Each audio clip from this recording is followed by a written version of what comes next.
Olá, começando mais um ABC da Notícia, programa que traduz os assuntos que estão na pauta do dia de uma maneira simples e acessível. Esse é um espaço para troca de ideias, pensar, refletir. Lembro que este programa é gravado, mas você pode enviar sua opinião, participação para o WhatsApp da rádio, que é o 11 999 592 100. O ABC da Notícia tem o apoio da Unesco Mil Alliance. Você pode nos encontrar em todas as redes sociais, onde temos sempre conteúdos novos no Spotify e no YouTube. Nosso assunto de hoje, educação. O Brasil tem a população mais jovem da história. Isso significa 1/4 dos brasileiros, mais de 50 milhões de pessoas, entre 15 e 29 anos de idade. Os dados são do Atlas das Juventudes, divulgados este ano. Isso significa que esses jovens precisam de cuidados como saúde, lazer, esporte, trabalho e escola. É na mão dessa turma que está sendo entregue o país aos poucos. Que país queremos ser daqui a 10 anos, se dependemos tanto da juventude? Estamos na reta final de 2022, com um pé no ano novo e num novo governo. E o que esperar dos projetos para melhorar a educação?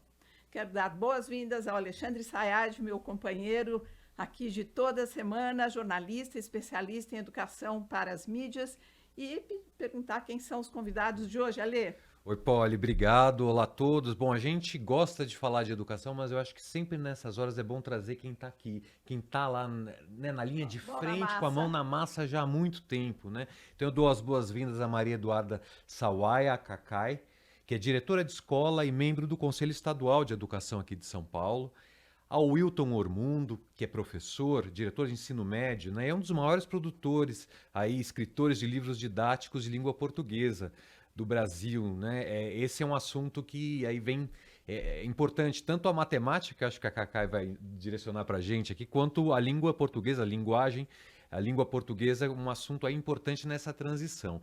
E a gente também tem a participação de um membro do governo de transição, agora do MEC, que é a Cláudia Costin, que é uma das diretoras da FGV do Rio de Janeiro, é professora também de diversas universidades, inclusive de Harvard, onde dá aula no mestrado, e já foi secretária de Educação, de Cultura e ministra do governo FHC da área de infraestrutura. A Cláudia estava em trânsito, Polly, então a gente tinha um risco aí de ter uma participação cortada dela, então ela gravou e vamos usar algumas falas dela aqui no nosso programa de hoje, que está um espetáculo. Bom, então como a gente começa pela Cláudia, já que ela não está aqui com a gente, e depois a gente volta aqui para o estúdio com a Cacai e o Wilton, vou chamar a Cacai de Cacai, que é como ela é conhecida no meio profissional e pessoal também. Então eu peço permissão para a gente seguir assim, e você, ouvinte, entende que a gente está falando da Maria Eduarda. E aí a gente volta com a Cacai e com o Wilton, para que a gente tem muito o que conversar. Vamos então ouvir o depoimento da Cláudia Costin. Qual é a prioridade na educação? Quais são as tarefas que teremos que fazer? São muitas. A abordagem para transformar a educação ela é sistêmica.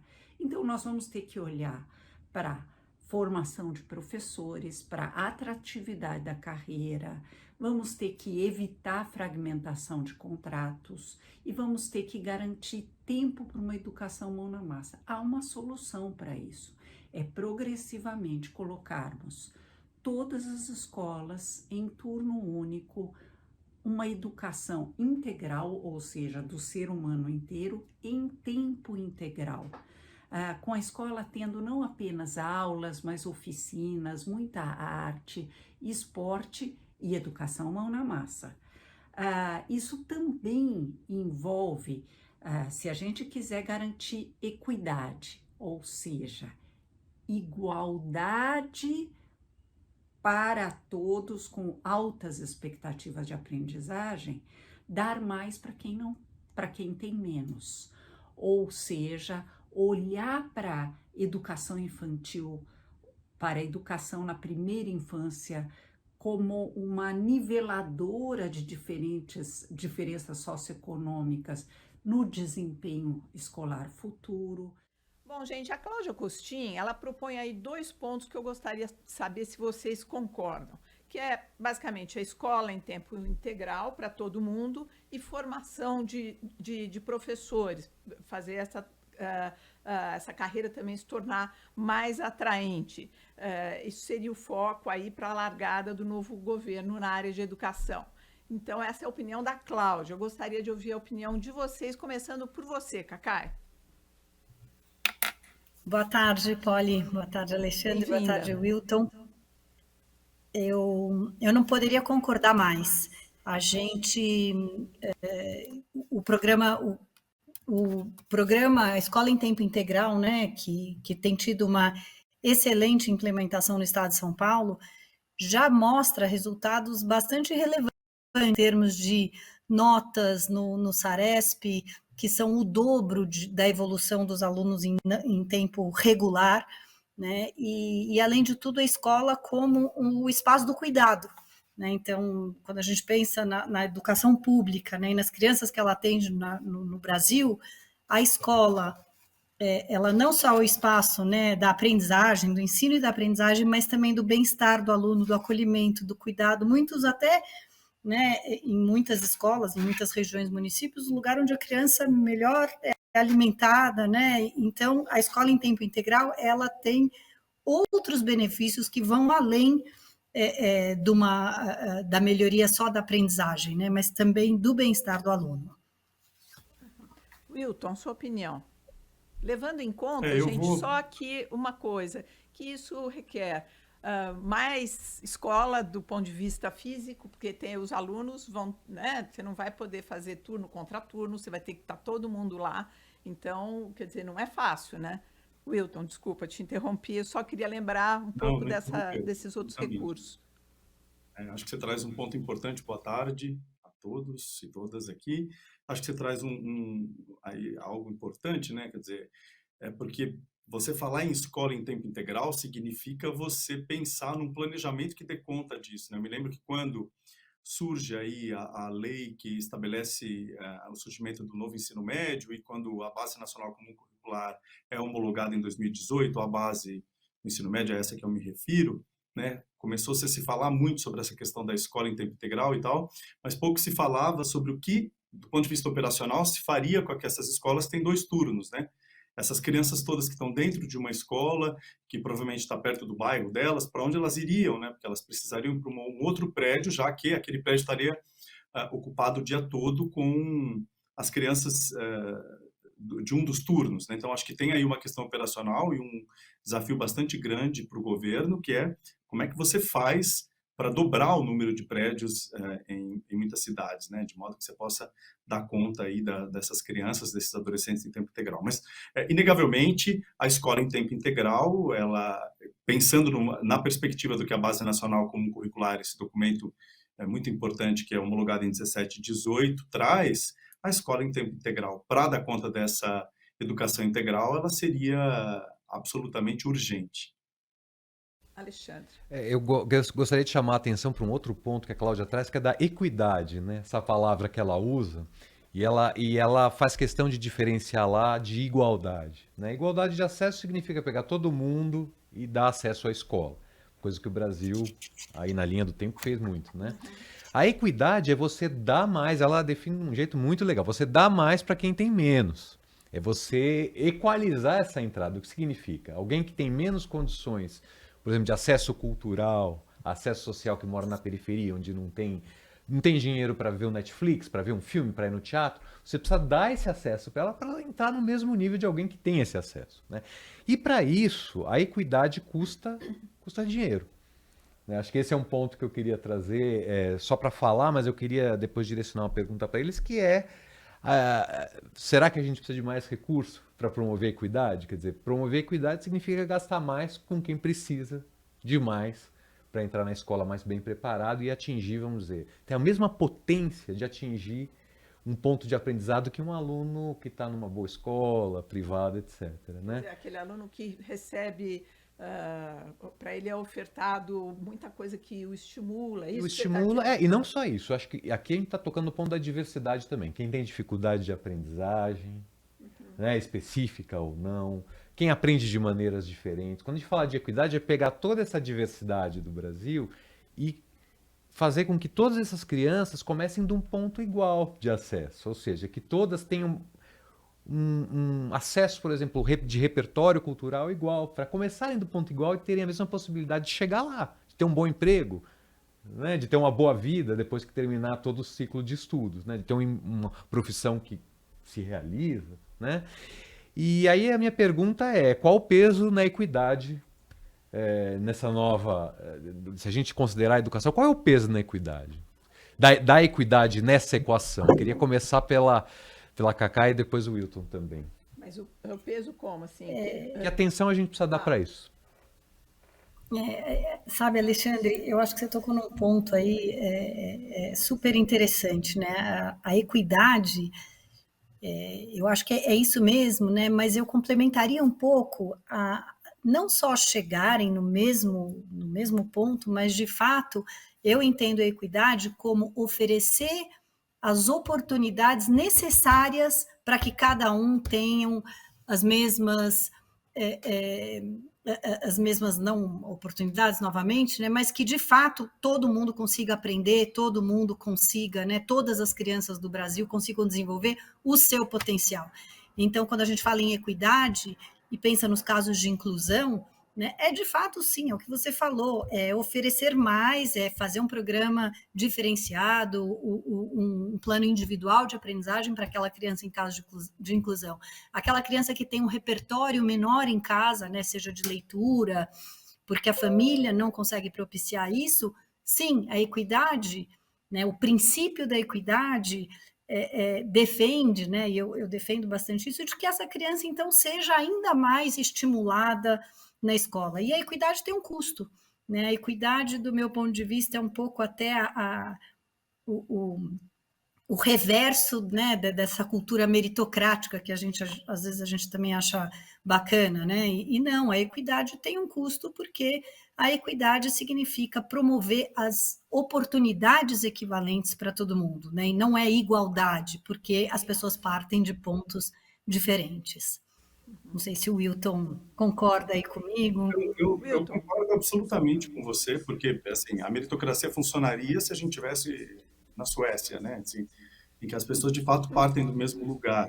Eu acho que quando a gente pensa em equidade, a gente pensa em equidade também em relação à formação dos professores, porque os professores também que estão na escola pública, eles pertencem a milhões de universos. Acho que a gente também teria de olhar para isso, né? Em que ponto esses professores estão, de que forma eles poderiam aí ser formados já dentro da escola, porque o que a gente tem é um conjunto de professores com diferentes formações, com diferentes competências e habilidades, com dificuldades diferentes, né, com facilidades diferentes dentro dessas escolas também. Acho que a gente teria que olhar para essa formação desses professores partindo do pressuposto de que, de fato, você tem aí um conjunto muito plural de professores que estão na sala de aula, né? Teria de olhar para isso.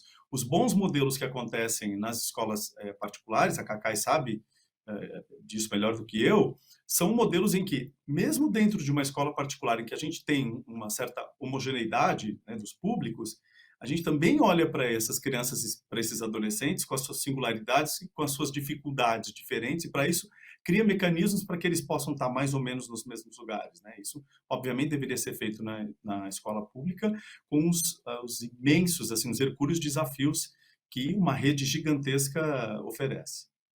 Então, eu sinto assim que de todos esses assuntos que a gente está passando aqui, todos eles são assuntos que envolvem disposição e solicita, assim, não só disposição, mas que vem dinheiro, investimento. Não só quando a gente olha para o aluno, mas quando a gente olha para o professor, que é a chave do negócio, vamos dizer assim. E esse professor, a gente percebe que muitas vezes o professor que precisa ensinar, ele ainda não aprendeu o que ele precisa ensinar. Como a gente cuida desse professor, na opinião de vocês? Porque isso a gente talvez tenha ficado tenha surgido assim, a fratura exposta foi a pandemia, mas isso já estava vindo. E os alunos, de alguma maneira, eles apontaram o dedo para o professor no item ali tecnologia, mas a gente vê que isso acontece em outros universos, não só na tecnologia. Quer dizer, o professor, que é o centro ali da distribuição, de atenção, de mediação, de tudo, ele está machucado, ele está mal cuidado.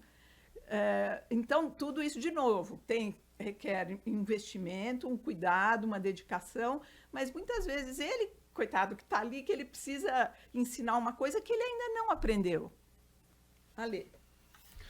Não, sem dúvida. E aí mostra um viés aqui que às vezes a gente tende a fazer uma comparação meio torta, porque os países que compõem a OCDE, eles têm um PIB investido, né? O Produto Interno Bruto é tudo que a gente gera de riqueza, e aí você faz um índice de quanto por cento daquilo que a gente gera de riqueza é investido em educação. O Brasil foi crescendo aos pouquinhos nos últimos anos esse investimento do PIB.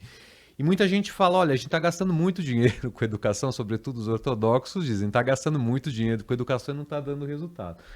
Mas se você considerar o princípio da equidade e o princípio da formação de professores, por exemplo, a gente tem um atraso que precisa ser compensado. E esse atraso educacional custa mais dinheiro mesmo.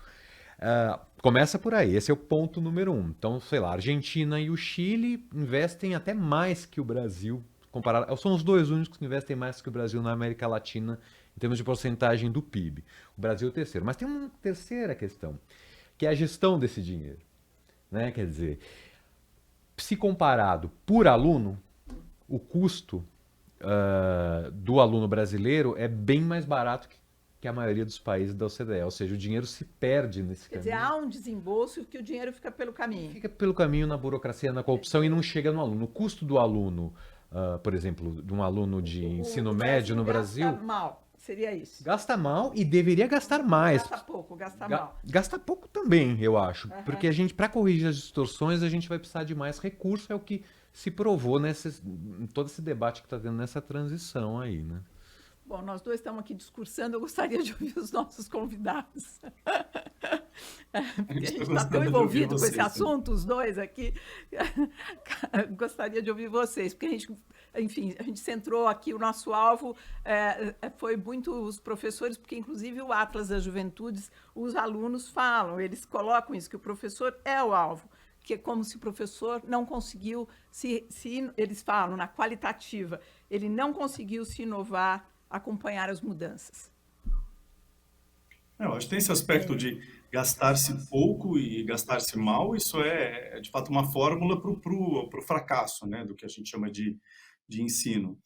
Eu fico pensando sempre, né, que como é que você consegue fazer uma escola, né, e aí eu acho que sim, as escolas privadas acabam trazendo bons modelos ou apresentando boas ideias nesse sentido. Como é que você consegue fazer uma escola em que você não tenha dedicado semanalmente um conjunto de horas para a formação desse professor, e um conjunto de horas está dentro do contrato dele, não como um investimento esporádico, mas como um investimento aí perene, de todo o tempo que você precise fazer semanalmente para que esse professor possa ser formado, né? Porque a gente tem aí um conjunto de problemas, além desse gasto, que é um gasto pequeno e ainda um gasto mal aplicado, vamos dizer assim, que é a própria formação desses professores, que a gente sabe que é um grande desafio para os bacharelados e licenciaturas brasileiros da área de educação, que se tenha uma conexão maior com esse cotidiano da sala de aula, e os professores que já estão na ativa, que acabam não tendo um tempo, de fato, em termos de investimento, né, na folha de pagamento desses professores, para que eles possam ser capacitados todos os dias, todas as semanas. Qual o risco, Cacai, de não se fazer essas mudanças que a gente está aqui, parece que de acordo, que elas precisam ser feitas? Eu queria comentar, até antes disso, Polly, o que o Wilton falou, né? E eu acredito que, mesmo se a gente tivesse no Brasil, o que a gente está longe de ter, a melhor formação de graduação do curso de pedagogia, que todos os cursos de pedagogia fossem excelentes, no contexto de sociedade, de modernidade que a gente vive hoje, exigiria, mesmo assim, dessa rede gigante do ensino básico do Brasil, uma formação continuada dos professores, porque a sociedade muda, né? E historicamente, o propósito da educação evoluía, né, de acordo com as necessidades da sociedade, e hoje isso não é diferente. O que é diferente hoje, do meu ponto de vista, é que a velocidade de transformação é muito maior, e isso exige, do ponto de vista, né, do professor, também, né, que esse professor seja também aquilo que a gente chama muito do lifelong learner, né, aquele profissional que é um aprendiz a vida inteira. Então, do ponto de vista de política pública, quando a gente fala, né, de que a educação ela é uma prioridade no Brasil, dentro dessas prioridades, né, no que se refere ao professor, exige uma formação continuada. Então, eu acho que às vezes a gente olha para trás, né? Não, mas as nossas faculdades têm lá as suas questões.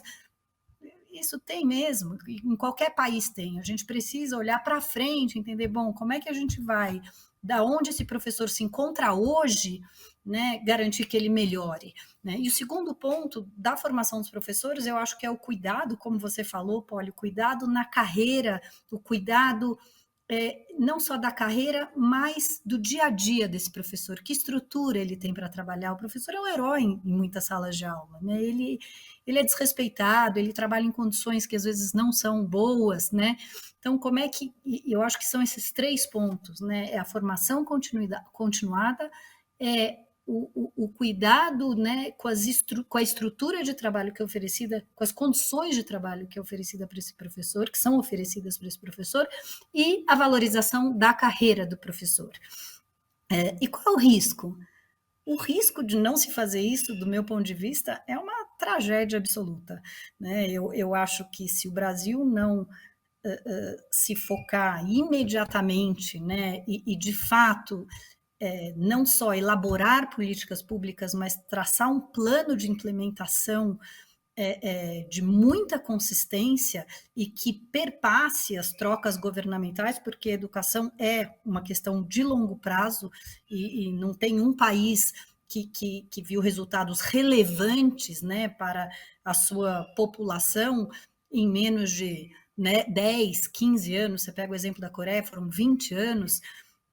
Se a gente não fizer isso, né, hoje a gente já está numa situação dramática, daqui a 20 anos isso só tende a piorar, né? Então, enfim, acho que eu já falei muito aqui, mas eu acho que o risco é um atraso, como a gente vai responder para um mundo onde a tecnologia é protagonista absoluta se os nossos alunos não aprendem matemática.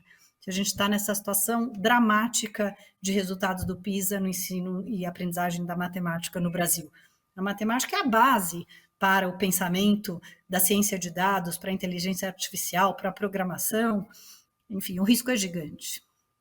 E até indo para a língua portuguesa, Wilton, essa falta de recursos para o livro didático, eu gostaria que você explicasse um pouco, porque a gente lê as notícias, falta dinheiro, vai ser o caos. O que isso significa, não ter dinheiro para o livro didático no Brasil, para o ano que vem, para 2023? Antes, queria fazer... Acho importante sua pergunta. Queria fazer um comentário muito breve a respeito do que a Cacai trouxe, né? Dessa perspectiva que no Brasil o professor se torna herói. Eu, pessoalmente, tenho horror dessa perspectiva, né? Porque ela parece romântica, né? Que bonito, você escolhe uma profissão em que você precisará ser um herói para cumprir minimamente aquilo que você precisa, né? Eu tenho pavor disso, porque essa profissão é absolutamente importante.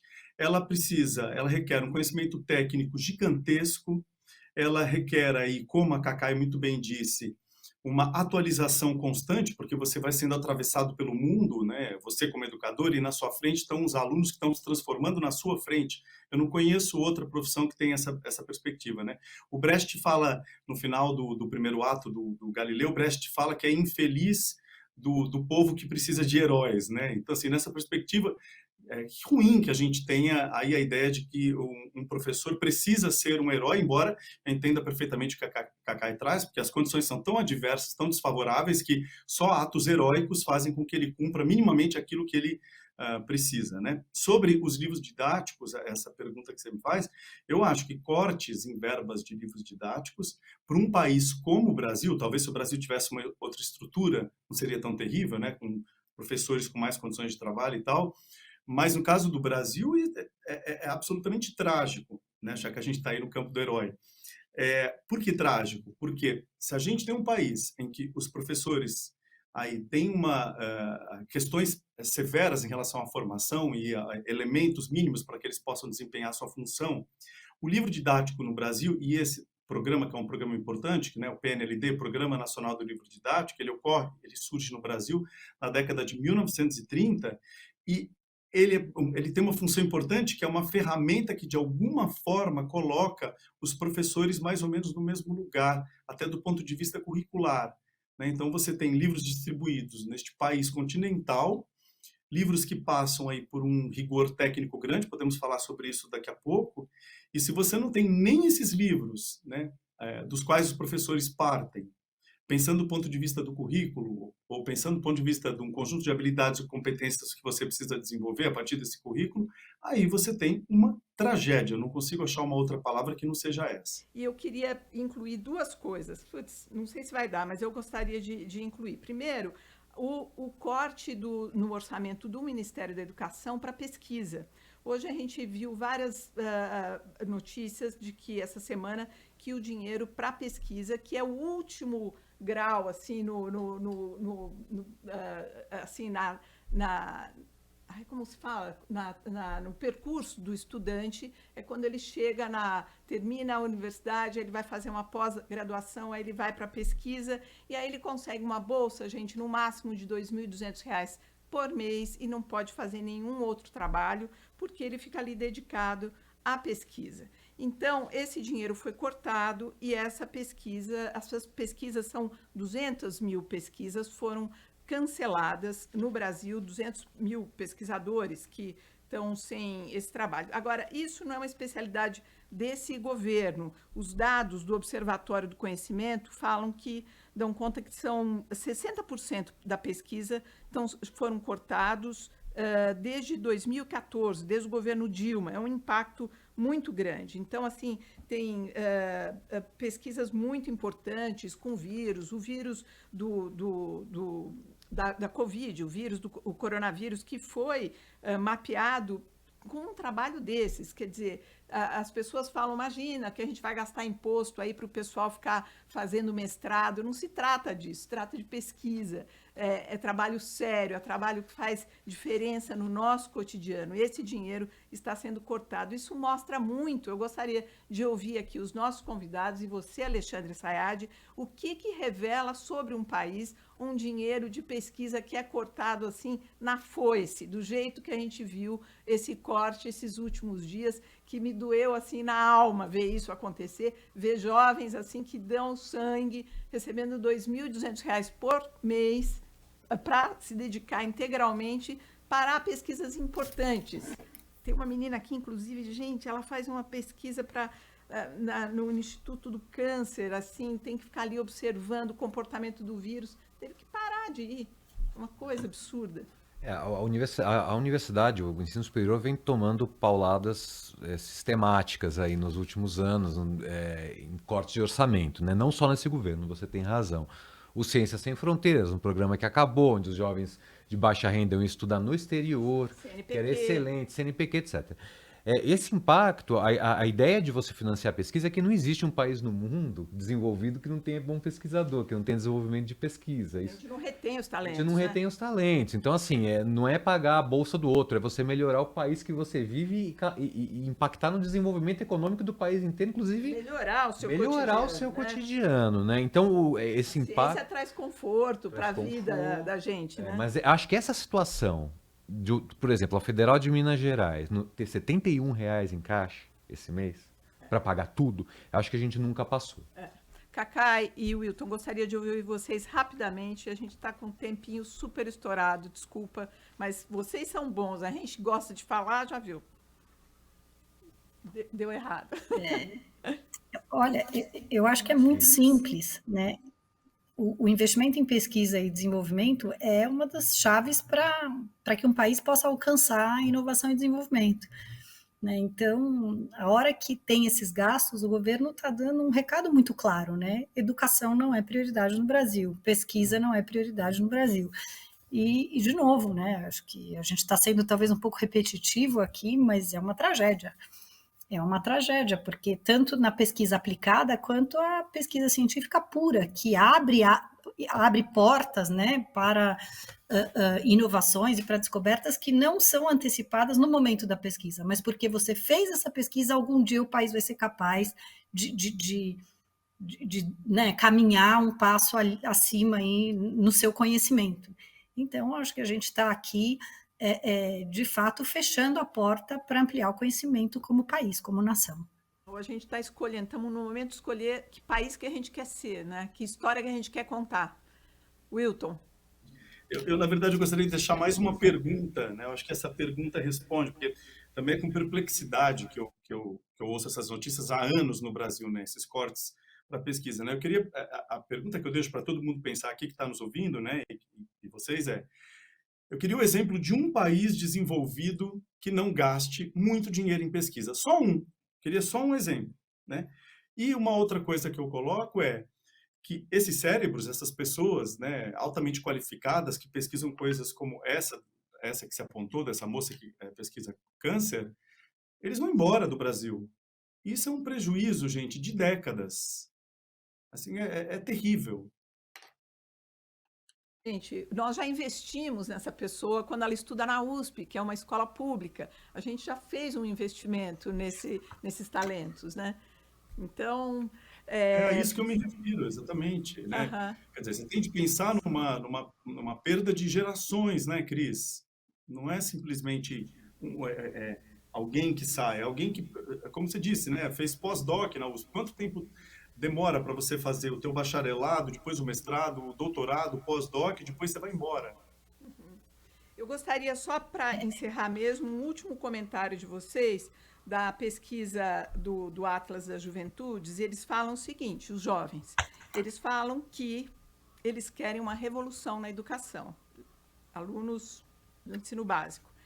Eles querem que as provas sejam mais sobre praticar o que for aprendido do que decorar e pressionar para ter notas. Uma frase que eles destacam, os pesquisadores. Eu gostaria que vocês comentassem para encerrar e depois é isso. Depois eu quero só encerrar falando dos nossos jogadores da Copa. Wilton, você quer começar? Eu interrompi ali na hora que você foi cortado. Eu acho que isso que os jovens querem, na verdade, Cris e Ale, eles querem, na verdade, o que a lei exige que eles queiram, tá? A gente não pode se esquecer, quando você tem a Base Nacional Comum Curricular, né, homologada em 17, depois em 18, a do ensino médio, que aí lá, de fato, na Base Nacional Comum Curricular, na parte do ensino médio, você tem, de fato, esse documento preconiza que se exista uma escola que dê conta dessa perspectiva, do aprender a aprender, da perspectiva de que o conhecimento deve ser mobilizado para resolver problemas reais, de que o documento deve dar conta de que a escola precisa conceber juventudes e não uma juventude, daí o Atlas das Juventudes, esse S aí no plural, né? Então, assim, que a escola trabalhe com pensamento computacional, trabalhe com competências e habilidades, trabalhe com a perspectiva do projeto de vida, né? E isso está no documento, trabalhe com a saúde mental desses adolescentes, com essa perspectiva aí do aprender a aprender, isso está na lei. Eu acho que o que as crianças e os adolescentes exigem de nós é aquilo que, do ponto de vista legal, eles devem exigir. É uma escola que converse com eles, uma escola que se permita ser atravessada pelo tempo, para que ela tenha função, não uma função do ponto de vista utilitarista, mas função em termos de formação para que eles possam transformar o mundo e se sentir capazes a partir dos conhecimentos que eles adquirem numa escola de preferência integral. Cacai. Olha, primeiro eu assino embaixo do que o Wilson falou, de uma forma muito completa e muito sucinta, né? Se eu puder completar, eu acho que tem 2 aspectos, né?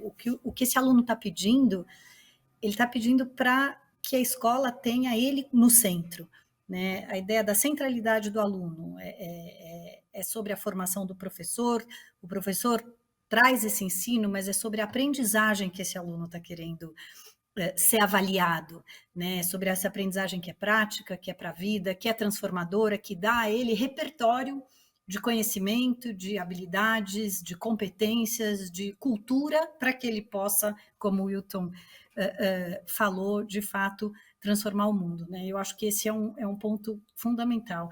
E eu acho que o que esse aluno está pedindo, Polly, me faz pensar, o aluno ele sabe coisa, né? Ele está pedindo assim, olhem para mim, né? E me ajudem a refletir sobre o meu aprendizado, sobre a minha aprendizagem, né? Como é que o aluno sabe que ele aprendeu?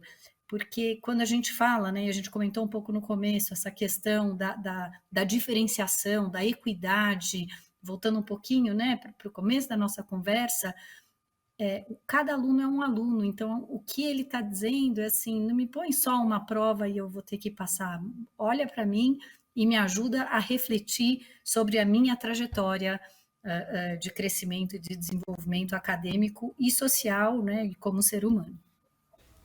Bom, eu queria dividir com vocês aqui uma coisa que eu fiquei pensando, vendo os jogadores entrando em campo e se movimentando, e aqueles meninos ali tão jovens, assim, tão desejados, tão ovacionados por nós brasileiros, e eu fiquei olhando ali o Neymar, eu falei assim, puxa, o Neymar também está onde está porque ele teve oportunidade. Quantos outros que têm talento, talvez semelhante ao dele, e talvez como aqueles outros, que não estão lá ou não estão em outros lugares porque ainda não tiveram oportunidades. Então, assim, aqueles meninos ali, eu fiquei pensando quantos daqueles meninos tem pelo Brasil que não tem acesso a uma escolinha de esportes, não tem. Claro que eles ali vão na raça, jogam na rua e vão até que um olheiro encontra, ufa, que sorte. Mas quantos que não têm essa sorte, que na verdade nós estamos falando de oportunidade, né? Nós estamos falando de oportunidade, é a oportunidade que vale não só para o futebol da Copa, que a gente está ali vendo que aqueles meninos são todos de origem muito simples, né, de uma classe muito guerreira e que conseguiram chegar lá porque foram ali abrindo picada, né, Lê? É isso mesmo. Porque assim, isso acontece em outras áreas que você não consegue ali com a perninha torta jogando no meio da rua, você não tem, né, um laboratório na esquina como tem um campinho de futebol. Então, assim, é uma questão de oportunidade. Quem sabe a gente quanto talento escondido e perdido a gente não deve ter no Brasil, né? Exatamente.